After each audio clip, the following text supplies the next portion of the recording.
যেটা তাই নয়, আমরা দেখেছি যে এই চিটাগাং যে বন্দর, চিটাগাং যে পোর্ট, সেই পোর্টও দেখুন বিদেশিদের কাছে হস্তান্তর করা একটি গভীর চক্রান্ত লিপ্ত হয়েছে।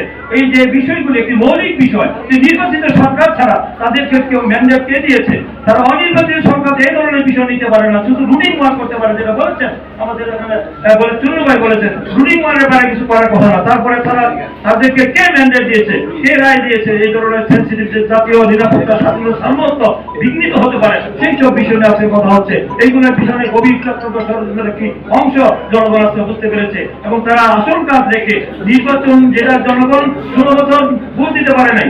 2008 সালে একটি সাধারণ নির্বাচন হয়েছে, 2014 সালে বিনা ভোটে নির্বাচন হয়েছে, 2016 সালে আমরা দেখেছি দিনের ভোট রাতে হয়েছে, 2024 দেখেছি আমি আর দামি জনগণ তারা ভোটাধিকার থেকে বঞ্চিত হয়েছে। এই 16 বছর জনগণ ভোট দিতে পারে নাই। গণতন্ত্রের পূর্ব শর্তে হলো যে ভোট, যে ভোট দিয়ে জনগণ তাদের নির্বাচিত জনগণের সরকার প্রতিষ্ঠা করবে। আমরা তো বলি নাই, বিএনপি অ্যাক্টিং চেয়ারম্যান বলে নাই যে বিএনপিকে ভোট দিতে হবে, বলছেন যে জনগণের নির্বাচিত প্রতিনিধিরা দেশ পরিচালনা করবে। অনির্বাচিত সরকারের কাছে দেশ, জাতি, জনগণ, গণতন্ত্র নিরাপদ নয়।